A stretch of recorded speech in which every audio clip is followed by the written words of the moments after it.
사랑하는 여러분, 사랑하는 평화교회에서 함께 신앙생활을 하게 해주신 하나님께 감사와 영광을 올려드립니다.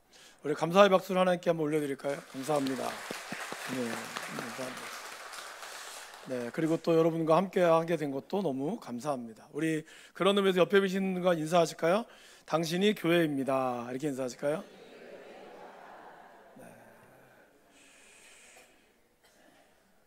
여러분, 교회는 어떤 곳일까요? 우리가 방금 당신은 교회입니다라고 했지만 과연 성경이 이야기하는 교회는 어떤 곳일까요? 복음서에서 보시면 사도 베드로가 예수님이 이제 너희는 나를 누구라고 하느냐라고 이야기했을 때 사도 베드로가 아주 정확하게 고백을 했죠. 주는 그리스도시요 살아계신 하나님의 아들입니다. 근데 이 고백을 들으시고 주님께서 그를 칭찬하시면서 하셨던 말씀이 또 내가 내게 이르노니 너는 베드로라. 내가 이 반석 위에 내 교회를 세우리니 음부의 권세가 이기지 못하리라 라고 말씀하셨습니다. 여기에서 나오는 이 헬라어 교회, 바로 에클레시아라고 하는 이 뜻은 밖으로 불러 모으다라는 뜻입니다. 원래 이제 에크라고 하는 것이 밖이다라는 뜻이거든요. 그래서 교회는 밖으로 불러 모으다라고 예수님께서 말씀을 하셨어요. 사도행전에 보시면 사도 바울은 에베소 교회 성도들과 이제 마지막으로 작별 인사를 하면서 몇 가지 권면 말씀을 하십니다. 그러면서 하나님이 자기 피로 사신 교회라는 말씀을 하셨어요. 여기 보면 이 교회라고 하는 것은 하나님의 피, 즉 예수님의 피로 값주고 사신 곳이다라는 것을 우리는 알 수 있습니다. 이 두 가지의 내용을 종합해 보면 교회의 주인은 바로 예수님이시고 예수님은 이 교회를 자신의 피로 사셨고 그것을 우리가 알고 믿고 고백하는 사람들의 모임이다라고 정리할 수 있습니다. 그래서 교회는 예수님을 주로 삼고 그 예수님이 자기의 피로 값주고 사신 교회, 그것을 믿고 고백하는 여러분들과 함께하는 모임이 바로 교회다라는 것이죠. 교회라고 하는 이 명칭은 AD 30년경에 시작이 되었습니다. 예루살렘에 세운 교회, 그리고 이 교회는 사도행전 1장 8절에서 성령이 너에게 임하시면 너희가 권능을 받고 예루살렘과 온 유대와 사마리아와 땅끝까지 이르러 내 증인이 되리라. 이 말씀처럼 많은 사도들을 통해서 교회들이 퍼져나가게 됐죠. 500의 형제와 그리고 수많은 교회들을 통하여 지금까지 이 땅의 교회들로 이루어진 것을 우리는 알 수 있습니다. 근데 과연 신약에서만 그랬을까요? 교회라고 이름 불려지진 않았지만 구약으로까지 좀 더 내려가보다 보면 솔로몬의 성전, 바로 그것이 교회라고 볼 수 있는 거죠. 그리고 그 이전에는 뭐가 있었을까요? 성막이 있었죠. 그리고 그 이전에 바로 아브라함이 그 아들 이삭을 바친 것부터 교회가 시작되었다라고 할 수 있습니다. 아브라함이 하나님의 말씀에 순종해서 그의 하나뿐인 아들 이삭을 독생자로 그의 아들을 바쳤을 때 그곳이 바로 어디였을까요? 모리아산이었죠. 하나님이 말씀하신 그 모리아산. 이 모리아산은 몇백 년이 지나서 다윗이 인구조사를 통해서 하나님 앞에 심판을 받죠. 심판을 받으면서 그가 하나님 앞에 제사를 드리러 갑니다. 제사를 드리러 가서 그곳에 한 땅을 사면서 죄 용서를 구하게 되죠. 그 땅의 이름이 구약성에 이름이 두 가지가 나오는데 하나는 오르난, 하나는 아리우나의 타작마당이라고 하죠. 근데 이 타작마당이 어디에 있었을까요? 바로 모리아산에 있었다는 겁니다. 그리고 이 모리아산은 바로 다윗의 아들 솔로몬이 그의 아버지와 하나님의 약속에 힘입어 교회를 세웠죠. 그 모리아산이 어디입니까? 바로 예루살렘이죠. 그러니까 우리가 처음에 신약에서 나왔던 예루살렘의 교회는 단순히 여기 교회 세우면 좋겠다라고 사람들은 그렇게 생각했는지 모르지만 그러나 그것은 이미 구약 때부터 하나님이 창세 때부터 아브라함으로부터 시작한 교회의 모습이 있었다라는 것입니다. 이 모든 것을 종합해 보면 교회의 의미는 바로 희생, 아들을 바치고자 하는 그분의 희생과 그리고 다윗이 하나님에 대한 용서를 구했던 용서와 그곳에 하나님의 전을 세울 것이라고 하는 하나님의 약속의 성취가 교회 가운데 담겨져 있다라는 것입니다. 그러니까 우리가 신앙생활을 한다, 이것은 하나님의 약속이, 하나님이 여러분들을 향한 이 약속이 이루어진다는 것을 우리는 알 수 있다라는 것이죠. 오늘 우리가 읽은 에베소서 말씀에서 사도 바울은 에베소 성도들을 이렇게 표현합니다. 우리 2장 20절 말씀 한번 내가 읽어보겠습니다. 너희는 사도들과 선지자들의 터 위에 세우심을 입은 자라. 그리스도 예수께서 친히 모퉁이 돌이 되셨느니라 라고 얘기하고 있습니다. 여러분, 이게 무슨 말일까요? 당신들은 사도들과 예언자들이 놓은 기초들 위에 세워진 건물이다라는 거예요. 그렇다면 교회는 사람이 곧 교회다라는 뜻이죠. 그리고 이 교회는, 여러분들이 계신 이 사람, 여러분은 여러분들이 혼자 내가 망미동에 이사 왔으니까 평화교회 가까우니까 가야지, 여러분들이 전도해서 아니면 내가 좀 교회를 다녀야겠다라고 해서 여러분들이 선택해서 오신 것 같지만, 사실은 그 선택 안에는 뭐가 있을까요? 바로 예수 그리스도를 부활하심을 믿고 나아갔던 사도들과 그 예수님의 다시 오심을 기다리는 선지자들, 그 기도의 터가 우리들 가운데 이 교회로 이루어졌다라는 것을 우리가 알 수 있다라는 겁니다. 그러니까 여러분들이 믿음 생활한다는 것은 결코 우연이 아니라는 거예요.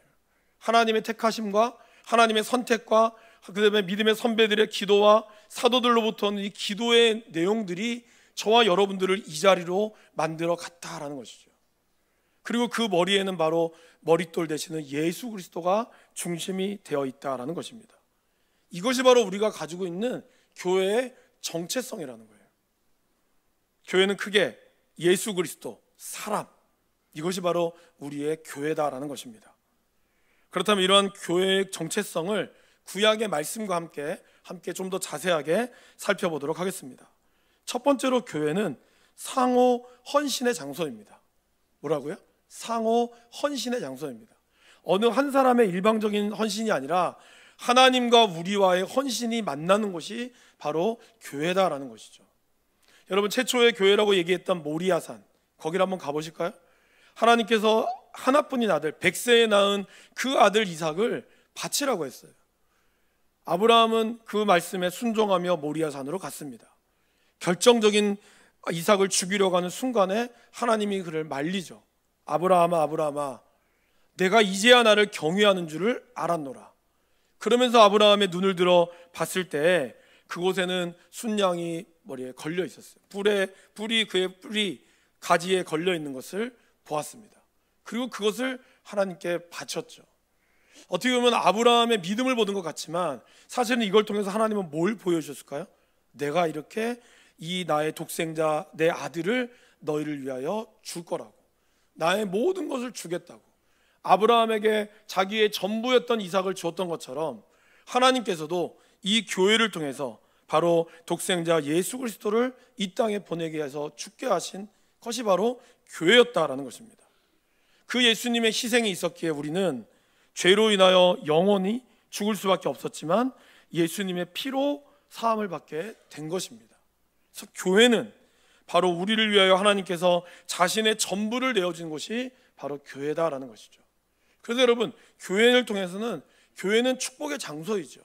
하나님께서 자신을 다 주셨기 때문에 여러분들의 기도를 하나님이 안 들어주실 수 없다라는 것입니다. 그런데 동시에 교회는 매우 위험한 곳이기도 합니다. 왜 그럴까요? 자신을 전부 드리지 않으면 가장 사랑하는 아들을 주신 하나님을 감당할 수 없는 곳이 바로 교회이기 때문입니다. 교회는 하나님이 주는 축복의 장소이지만 동시에 그 은혜를 받은 사람들, 하나님의 은혜를 전부를 받은 사람들이 바로 이 교회 가운데 하나님의 나라를 세워가고 있다라는 것입니다. 52년 전 세워진 우리 교회가 지금까지 이어져 온 것도 그냥 이어져 온 것이 아니다라는 것이죠.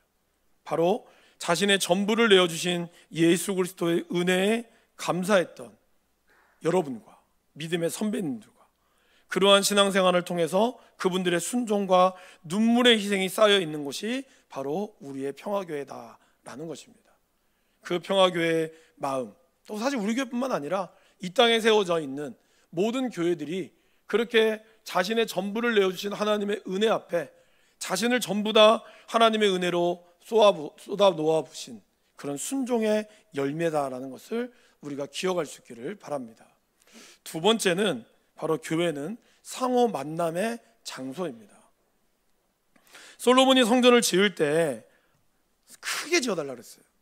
솔로몬 성전을 지었던 많은 이제 우리로 치면 설계업자라든지 그런 분이 계셨지 않았겠어요? 물론 하나님께서 직접 설계하셨지만 설계하면서 솔로몬의 바람은 크게 짓기를 원했습니다. 왜 그랬을까요?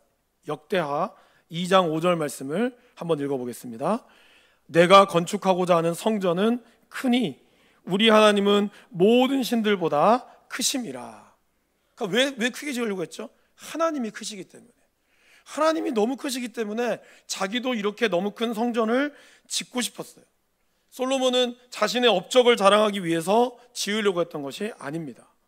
그런데 동시에 그러면서 솔로몬은 알았어요. 여러분, 이제부터는 성전을 좀 교회로 통일을 하겠습니다. 아무리 자기가 큰 교회를 짓는다고 해도 하나님이 들어가시기에는 너무나 작다라는 것을 그는 알았습니다. 역대하 그 다음 절 2장 6절에 솔로몬은 이렇게 고백하고 있습니다. 이것도 같이 한번 읽어보실까요? 누가 능히 하나님을 위하여 성전을 건축하리요 하늘과 하늘들의 하늘이라도 주를 용납하지 못하겠거든. 내가 누구이기에 어찌 능히 그를 위하여 성전을 건축하리요 그 앞에 분향하려 할 따름이니이다. 무슨 말입니까 여러분? 자기는 성전을 너무 크게 짓고 싶다는 거예요. 그런데 다시 생각해 보면 내가 아무리 크게 짓는다고 한들 몇천 평 아니면 몇만 명이 들어가는 성전을 짓는다고 한들 그것이 하나님의 눈에 만족하겠습니까? 아니라는 거죠. 이 하늘도 하나님을 담을 수 없는데 천지를 만드신 하나님 앞에 우리는 크다라고 여겨지는 그깟 몇천 평 몇만 평의 하늘이, 그 땅이 크냐 이거예요. 그것을 솔로몬은 너무나 잘 알고 있었다라는 것입니다. 그곳에 하나님을 다 담을 수 없다는 것을 알았다는 거예요. 그러기에 여러분, 우리는 이걸 알아야 됩니다. 하나님은 자신의 뜻으로 하나님을 가두려고 해서는 안 된다는 것이죠. 교회는 하나님을 만날 수 있는 장소이지만 동시에 하나님을 만날 수 없는 곳이기도 해요. 여러분들 하나님을 만나러 오셨죠. 그렇지만 어떨 때는 하나님의 음성을 들을 때도 있지만 어쩔 때는 하나님의 음성을 들을 수 없을 때도 있습니다. 하나님은 분명히 살아계시고 그분과 우리는 얼마든지 교제할 수 있지만 동시에 교제할 수 없는 분이기도 하다는 거죠. 늘 우리 곁에 계시면서도 동시에 우리가 잡을 수 없는 분이라는 거예요. 그분의 기도는 너무나 그분은 우리의 기도를 들어주시는, 그 어떠한 기도도 다 들어주시는 분이시지만 동시에 우리의 입맛대로 사용할 수 없는 분이라는 거죠. 그분을 우리의 손 안에 가두어둘 수 없다라는 것이죠. 많은 사람들이 그렇게 생각하죠. 마치 하나님을 지니 램프처럼 생각합니다. 그 알라딘에 나오는 지니처럼 막 문지르면, 간절히 손을 비비면 하나님이 짠 하고 나타나서 소원을 말해봐. 그럼 내 소원을 막 이야기하면 하나님 다 들어주면 다 들어가세요 딱 넣어놓고, 마치 자기만의 하나님으로 하나님을 가두려고 한다는 거죠. 그러나 여러분, 하나님은 우리가 가둘 수 있는 분이 아니죠. 하나님께서 이루어지지 못할 기도도 없지만, 그러나 동시에 하나님은 아주 작은 곳에, 여러분의 작은 신음소리에도 응답하시는 분이라는 거예요. 여러분들이 크게 외쳐서 저 소리 들을 때까지 스피커폰으로 외친다고 해서 하나님이 듣는 분은 아닙니다. 그러나 때로는 주여, 이 한마디의 작은 신음에도 하나님은 응답하시는 분이라는 거예요. 그 하나님은 너무나 위대하시지만 너무나 작으신, 한없이 작으신 분이 하나님이시라는 거죠. 이 종잡을 수 없는, 어쩌면 우리의 인간의 지혜와 지혜로 가둘 수 없는 그 하나님을 우리는 어떻게 해야 될까요? 솔로몬은 너무나 잘 알고 있었어요. 그래서 우리가 아까 읽은 2장 6절 말씀에 그렇게 이야기하고 있죠. 우리가 어찌 능히 그를 위하여 성전을 건축하리요 그 앞에 분향할 따름이니이다. 무슨 말일까요? 우리는 그 앞에 예배할 따름이라는 거예요. 우리가 할 수 있는 것은 하나님을 예배하고 나아간다는 것이죠. 그거를 우리 예수님께서는 뭐라고 그랬을까요? 너희가 내 안에 거하라. 그러면 내가 너희 안에 거하리라. 바로 그분 안에 거하는 것입니다. 그분의 말씀 안에 거하는 것이고 그분의 은혜 안에 우리가 거한다는 것이죠. 그러기에 교회는 나를 주장하는 곳이 아니라 하나님의 말씀 안에서 내가 순종함으로 들어가는 곳이 바로 교회다라는 것입니다. 예수님이 내 안에 거하고 나도 그분 안에 거하는 순간, 그러한 상호 만남이 이루어지는 순간 그 안에 하나님의 열매가, 그 하나님의 역사가 우리 가운데 이루어지게 된다라는 것입니다. 이것은 또한 하나님과 우리와의 관계만이 아닙니다. 우리가 성도들 안에서 서로의 인격적인 만남이 이루어지는 것이 바로 교회다라는 것이죠. 자, 여러분 오늘 읽은 본문 21절 22절 말씀을 같이 한번 읽어보실까요?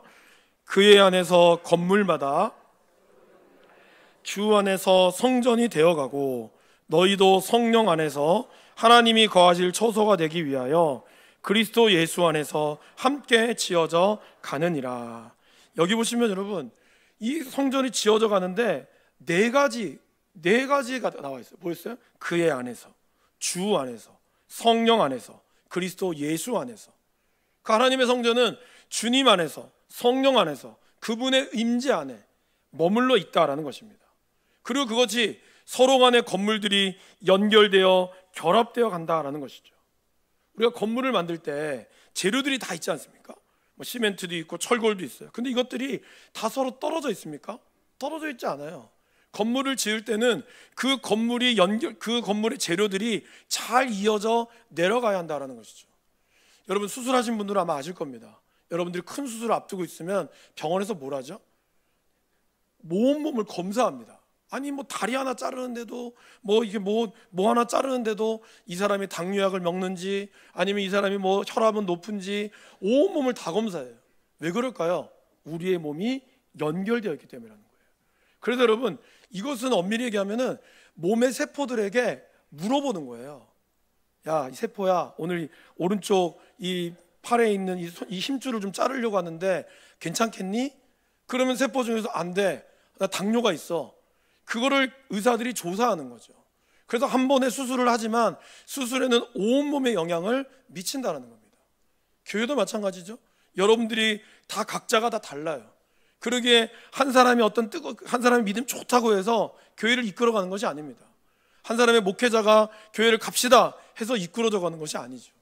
그 안에는 수많은 성도들과 장로님, 권사님, 안수집사님 또 우리의 새가족들 그런 성도님들의 온 마음들이 같이 연결이 된다는 겁니다. 이런 배려와 이런 모습들이 같이 연결이 되어서 하나님의 성전이 이루어져 간다라는 것이죠. 이 연결에는 바로 상호적인 만남이 있다라는 거예요. 우리가 일방적으로 하나님을 부른다고 해서 하나님이 오지 않듯이 성도들을 일방적으로 간다고 해서 되어지는 것은 아니다라는 겁니다. 서로의 연결 가운데 하나님의 나라가 이루어져 간다라는 것이죠.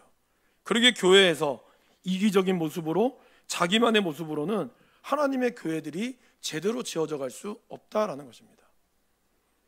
아주 좀 오래전에 쓰여진 필립 얀시의 놀라운 하나님의 은혜다라는 책이 있습니다. 제가 한번 몇 번 소개해 드렸던 것 같은데요.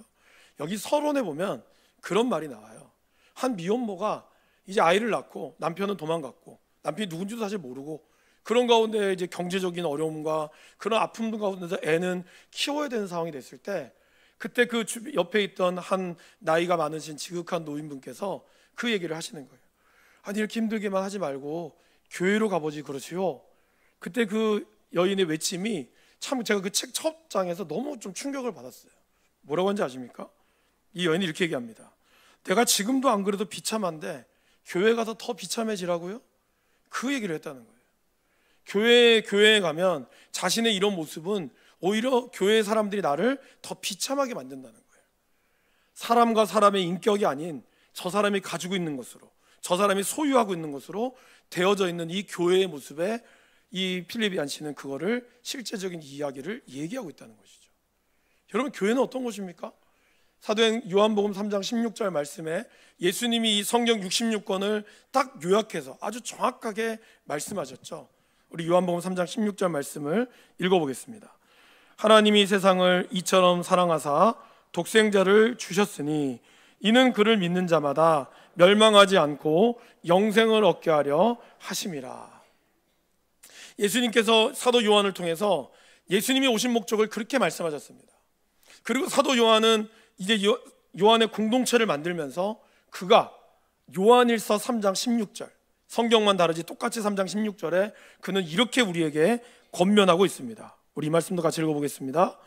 그가 우리를 위하여 목숨을 버리셨으니 우리가 이로써 사랑을 알고 우리도 형제들을 위하여 목숨을 버리는 것이 마땅하니라.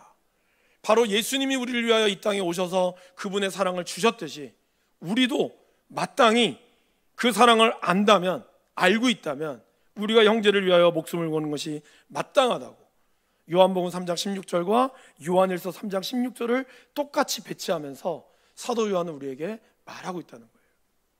그러게 여러분, 우리를 향한 아버지의 뜻을 우리가 압니다. 그렇다면 우리 또한 그분의 뜻 안에서 우리의 교회가 순종함으로 이루어져 가야 되는 것, 그런 상호 만남의 역사가 일어나는 것이 바로 교회다라는 것을 우리가 기억할 수 있기를 바랍니다. 마지막 세 번째로, 교회는 상호 영광이 드러나는 것입니다.